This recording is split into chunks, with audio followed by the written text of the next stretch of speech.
જય સ્વામિનારાયણ વિદ્યાર્થી મિત્રો, બાયોલોજી ઈ વિદ્યાના ક્લાસમાં આપ સૌનું સ્વાગત છે.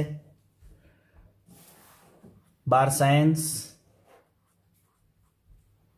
ચેપ્ટર 6 નો આપણે અભ્યાસ કરીએ છીએ. એમાં આનુવંશિકતાનો આણ્વીય આધાર, જેમાં આપણે ડીએનએના સંશોધનની માહિતી લઈશું.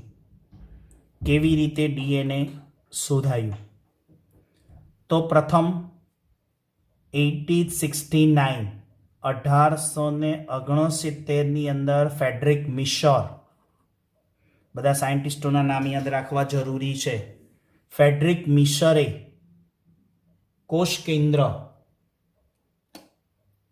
કોષ કેન્દ્રમાં જોવા મળતા એસિડિક પદાર્થ, એને મિશરે શું કર્યું? કોષ કેન્દ્રની અંદર એક એસિડિક પદાર્થ જોયો. એ એસિડિક પદાર્થનું નામ શું આપ્યું? એને ન્યુક્લેઇન. શરૂઆતમાં સીધું નામ ડીએનએ કે પછી ન્યુક્લિક એસિડ એવી રીતે નથી આવ્યું. એને જે નિર્બળ એસિડિક પદાર્થ જોયો ને, એનું નામ આપ્યું ન્યુક્લેઇન, જે ભવિષ્યમાં ડીએનએ તરીકે સાબિત થયું. પણ એ અરસાની અંદર ટેકનોલોજીનો અભાવ કે મર્યાદા હતી. હવે ટેકનોલોજીનો અભાવ કે મર્યાદા એટલે શું? એવા હાઈ રિઝોલ્યુશન માઇક્રોસ્કોપ ગણો કે બીજી ટેકનોલોજી ગણો, અભિરંજક કે કંઈ, એ વખતની ટેકનોલોજીનો અભાવ હતો, જે પણ એક મર્યાદા હતી. એમાં આ શોધાયું હતું. પણ એના અભાવને કારણે લાંબા પોલિમરનું અલગીકરણ કરવું મુશ્કેલ હોવાથી ડીએનએની સંરચનાની જાણકારી એ સમયમાં પ્રાપ્ત ન થઈ, ઘણા લાંબા સમય સુધી.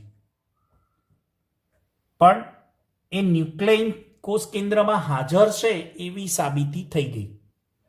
પછી આવે છે મોરિસ વિલ્કિન્સ અને રોઝિલ્ડ ફ્રેન્કલિન. આ મોરિસ વિલ્કિન્સ અને રોઝિલ્ડ ફ્રેન્કલિન, આ બંને સાયન્ટિસ્ટોએ એક્સરે વિવર્તન દ્વારા માહિતી આપી.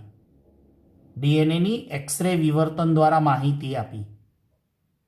જ્યારે 1953ની અંદર 1953માં Watson and Crick, James Watson અને ફ્રાન્સિસ ક્રિક, આ વોટસન એન્ડ ક્રિકની જોડી બોલાય છે. શું બોલાય છે? Watson and Crick. આ વોટસન અને ક્રિકે શું કર્યું? એમને તો ડીએનએની બેવડી કુંતલમય શૃંખલાનું મોડેલ બનાવી દીધું. લેબોરેટરીની અંદર એક કેવું મોડેલ બનાવ્યું, જેના દ્વારા સમજૂતી લઈ શકાય કે આપણા કોષ કેન્દ્રમાં આનુવંશિક વારસા માટે જવાબદાર ડીએનએ આવું હોય છે. જે આપણે અત્યારે દોરીને સમજીએ છીએ ને ડીએનએને, એવું મોડેલ એને બનાવ્યું વોટસન ક્રિકે 1953ની અંદર. પછી એમને 1963ની અંદર નોબલ ઇનામ મળે છે. નોબલ પારિતોષિકથી એમને નવાજવામાં આવે છે.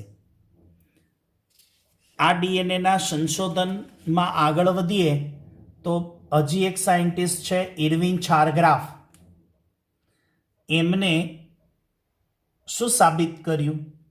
કે એડેનિન અને થાયમિન એટલે એ અને ટી, ગ્વાનિન અને સાઇટોસિન એટલે જી અને સી, એટલે એક પ્યુરિન અને પિરિમિડિન.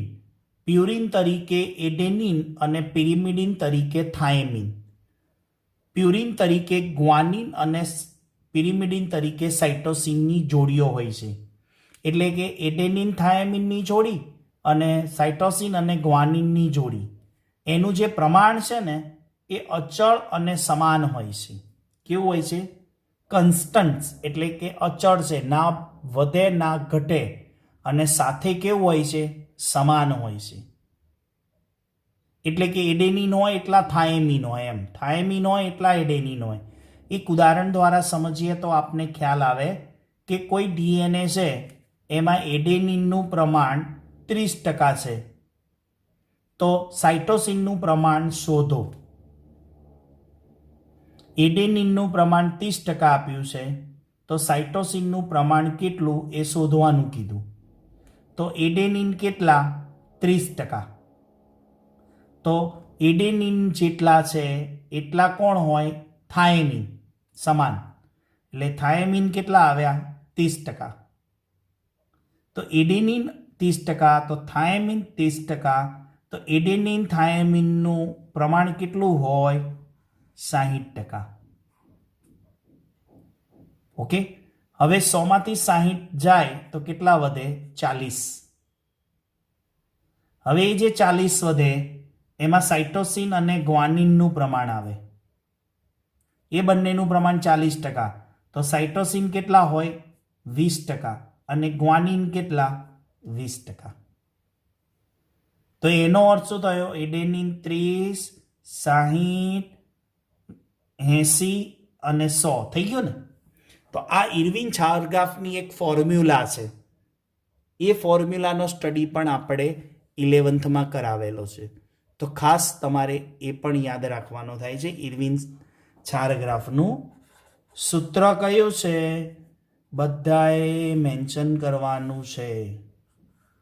ઇર્વિન ચારગ્રાફનું સૂત્ર એ તમારા માટે બાકી રાખીએ છીએ.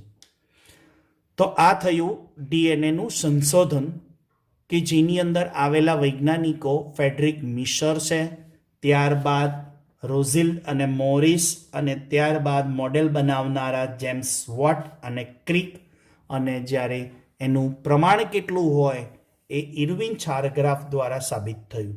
તો આ ડીએનએના સંશોધનમાં એનસીઆરટી બુક પ્રમાણે આટલા સાયન્ટિસ્ટોનો ફાળો છે. તો ઘણા બધા છે, પણ એનસીઆરટી બુકને ધ્યાનમાં રાખીને એનો સ્ટડી કરીએ તો આટલો ફકરો કોના ઉપર બને? આટલો ક્વેશ્ચન ડીએનએના સંશોધન ઉપર. તો આ વિડીયોનું ટાઇટલ પણ શું રહેશે? ડીએનએનું સંશોધન. આવતા વિડીયોમાં આગળ વધીશું. ત્યાં સુધી સૌ વિદ્યાર્થી મિત્રોને જય સ્વામિનારાયણ.